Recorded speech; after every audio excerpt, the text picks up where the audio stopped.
Interesting matters branding.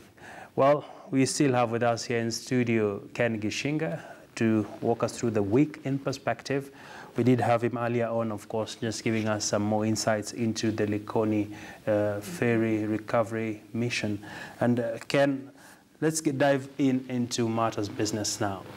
This week we did see a lot of hype around the upcoming race, which is in about less than 24 hours. That is in Vienna, Austria, where our very own Eliud Kipchoge will be taking part.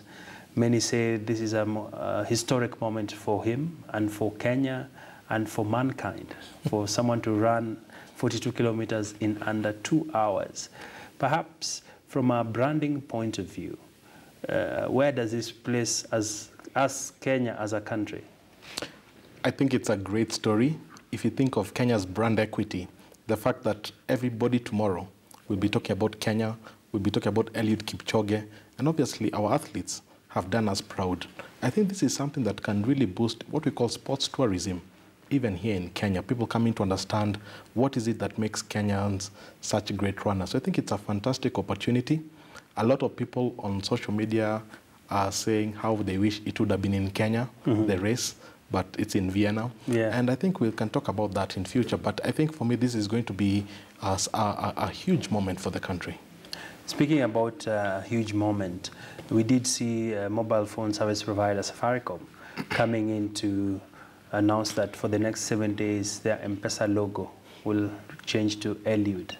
And of course, Ineos 159. And for a company of this size to take this decision, is it more of a PR exercise, or that they're hopping on this wave, the Kipchoge wave? Well, if you think of Safaricom's DNA, it has really to build on the Kenyan psyche. So I don't think this is just a PR initiative. I think it's really a genuine evolution of their brand, that Safaricom is Kenya, and Kenyans are Safaricom to an extent.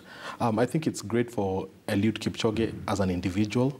I think it's great for the county government in terms of the focus they'll get. I wish they'd be able to build on it in terms of sports tourism and such things. But I think from a branding perspective, I think Safaricom got it right. And the fact that Kenyans can enjoy even free bundles to watch it on YouTube, I think that is something that will encourage more Kenyans to really appreciate. Because, to be honest, athletics does not get as much airtime as the English Premier League among young people. Sure. Kenya is one of the best athletes, but a lot of young people spend their time watching the English Premier League. I think these are the things that can really focus our country towards really taking athletics to a new level. Interesting. And I don't know if we have that clip, my director, Audi, for the Ineos. Well, let's take up another subject of discussion this afternoon. Well, the other aspect, Ken, that has happened this week, we did see the Wanga Kingdom that is led by King Nabongo Mumia, who did issue a press conference this week asking for the plans for Mumia's Sugar not to be under a receiver manager. They were actually saying that the government should bail out Mumia's Sugar. And I don't know if we have that clip, Audi, if we can play it. We shall have it in a short while. But Ken, Mumia's is a company that dominated the sugar market share by having a stake of about 40 to 50% of all the shelves in the country.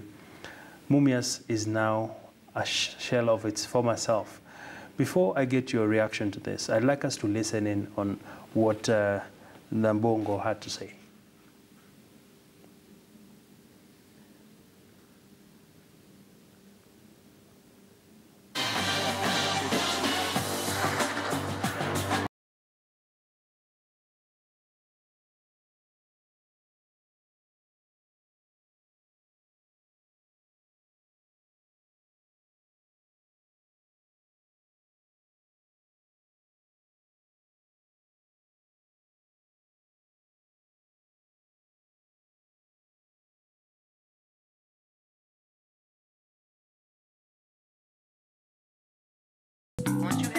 All right, big round of applause. It's a great honor and pleasure for Safaricom to be associated with this great man. who's going to achieve something which has never been done in the world before.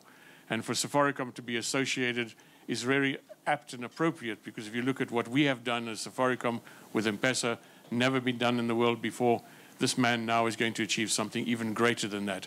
We are very happy, and I'm very glad and honored that we are associated with him. And then we're also going to encourage Kenyans to participate in his success, hopefully this weekend. Well, of course, that was our earlier clip. We now want to play the clip on Mumias Sugar, where they did talk about the receiver manager in place. And of course, the Council of Elders did make known their position. We now have that. We should be having that clip in a short while. But Ken, going back to this discussion on Mumias, what is your gut feeling? Is it a company that needs a bailout, or it's purely an issue of governance? It seems it's a very complicated thing, because they have received a bailout. About 3.5 billion was forwarded to them, and there's been no change. The company is 12.5 billion shillings in debt, and I think when KCB made that decision, it was really looking at it from an entirely perspective. I think some of the big questions people ask is, why can't our sugar industry run as efficiently as in Uganda? You just have to cross the border to see the efficiency that we see in the sugar mills in Uganda. I don't think it's a lost case, but I think it needs a very sound strategy, one that draws from the local community, because these are the people who feel the greatest brunt when they deliver sugarcane and they don't get paid. These are people who depend to educate their children. So I think if they have build a strategy that the community owns it, and of course things like graft and corruption, there has to be a strong checks and balances to be able to guard against that. I think it's a company that still has something to contribute to the Kenyan economy. Okay.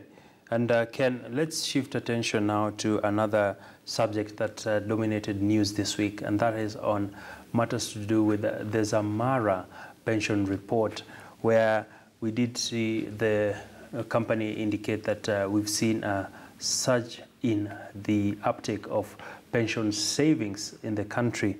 And this comes on the back of very low penetration when you look at people having pensions.